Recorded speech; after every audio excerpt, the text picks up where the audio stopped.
Hello and welcome one and all, this is Old School Gamer 1971 here. Millie, Lloyd, everyone, hope you're all having a great day. If you would, please like and comment. If you haven't already, please subscribe. Support the channel and help it grow. Today's thoughts is on Concrete Genie. I've been playing this game for around 3 hours and this is what I think.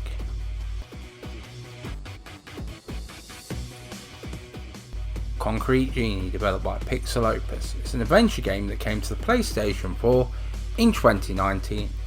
This is all its own thing, both in story and gameplay.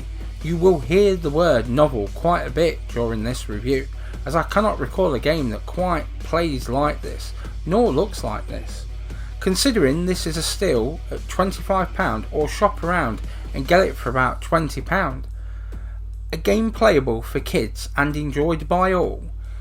This certainly is a game if you are looking for something you've never quite played before, and yes, this is yet another PlayStation exclusive.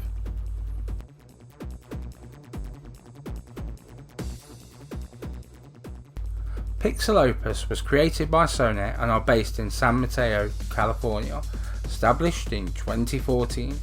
Their first project, Entwined, was released in 2017 and was quite an interesting game. This is their second game and certainly a more ambitious project. I can't wait to see what is next for this developer.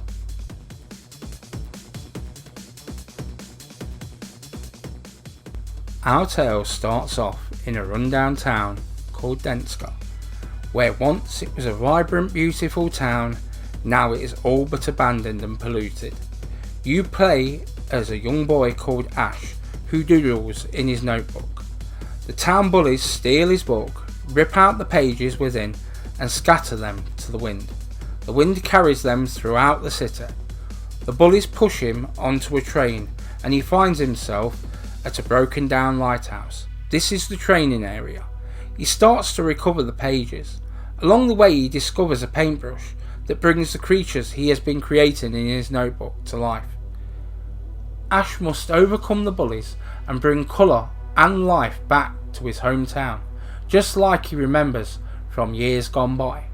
So is this Concrete Genie, or is this Breeze Block Goblin?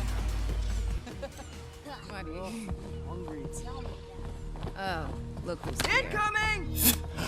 Nice shot. Genie, watch it. Come on, you big baby. I missed you by a mile. That ain't even your slingshot. You took it from my room. Finders keepers. Wake up, freak. Oh, what's for lunch, Ash? Oops. The art style on show here is something quite different, yet at the same time there is something a little familiar. I think I saw some animation a few years ago, something from Europe, that is a little bit similar. This is an interesting choice and one that I think works really well. The design of the creatures is outstanding. With the colour, it really is quite striking looking. Seeing a wall come to life, with the options on the drawings, it really does look something else and certainly will be appealing to younger players. The world's design, whether it's the drab beginning or the colourful world it becomes, is well thought out, well designed and imaginative. The map is very cluttered and yet at the same time you seem to cover every inch, every nook and every cranny.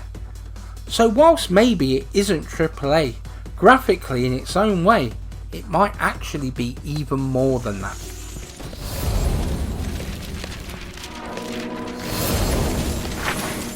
More of my pages. Let's see how they look on the wall. You want me to paint that? A tulip.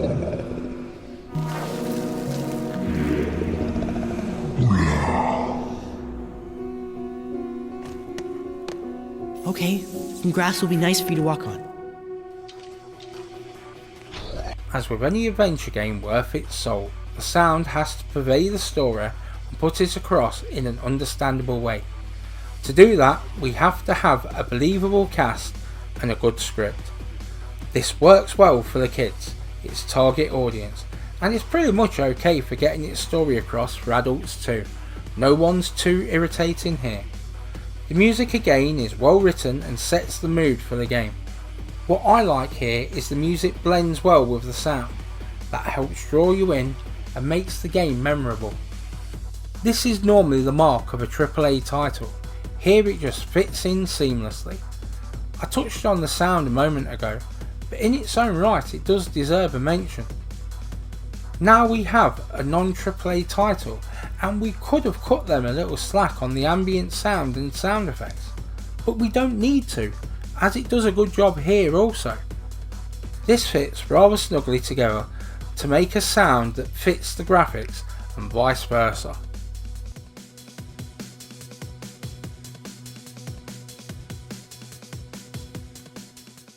This game has a few novel gameplay mechanics.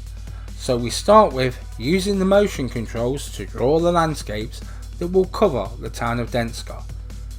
For a start this does feel a little weird, however persevere. After 5 minutes it will almost feel second nature, and whilst it is kind of generic as in what it expects you to do, I managed to make an upside down fire, yes, by pure talent, an upside down fire. And the game accepted it and allowed me to continue. What the game expects is shown on the screen, so younger players have a visual to help them. Did I mention the pictures come to life? This is something younger players will love. Also, how you colour your creatures and how you create them will change their personalities and what they can do. So, get the options right, colour it red and it will breathe fire. This also brings about puzzle play, which you solve by the artwork. At the beginning you only have a small map, a small part of the neighbourhood. The bullies meander around the town and cause the artwork to die. They also try and bully Ash, so you must try to avoid them where possible. This doesn't seem to do a lot, and they seem easy enough to escape from, at the beginning at least. You can also fix the artwork they have broken. According to the developers, the game will take between 5 to 6 hours, so between 8 to 10 hours for me. And that they are looking at how they can implement a multiplayer element to the game.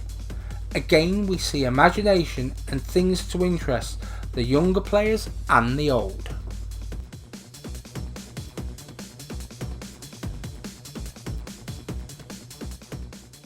So let's start by saying that whilst this is aimed at the younger player, it does the job for all ages.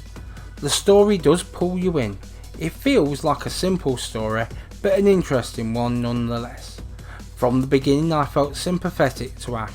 He was minding his own business when the book was taken out of his hands. To starting to make the world beautiful again, I wanted to see what came next. How his creatures would be brought to life next. Then bang, I realised I was invested. It drew me in without me realising it had.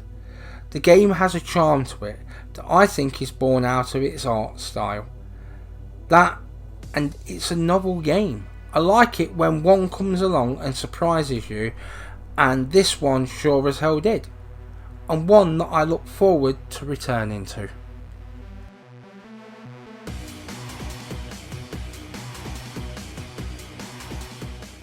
So here we are again, another PlayStation 4 exclusive that in my opinion delivers. Yes, I look for positives in my reviews, and in all of my reviews so far, some nearly 100 reviews, I only have one negative review so far. This was so easy to give a positive review. Within 5 minutes I knew this game was something I had not seen before and something that was a joy to play. The game has a message. Make the world a beautiful place for everyone to live in. That's not such a bad message for us all, is it? But it's one that was not rammed down my throat. It was a feeling I got whilst playing the game. This game is the reason I own a PlayStation 4. This and games just like it. They create single player experiences and worlds that contain them. This was the perfect price to release the game at, £25. But shop around. Base.com has this for around £21. The last few months, more and more games have been hitting the shelves at this kind of price.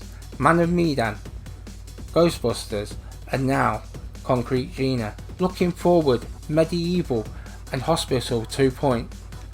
This is a good price as some of these games are not overly long, but from what I have played so far have all been worth every penny. So Concrete Genie, it most definitely is.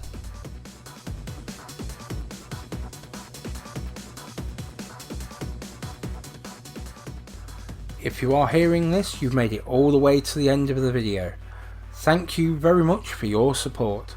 Give it a thumbs up and comment if you enjoyed the video. Please share as it helps the channel grow and improve. Enjoy your day one and all. Old School Gamer 1971 signing off.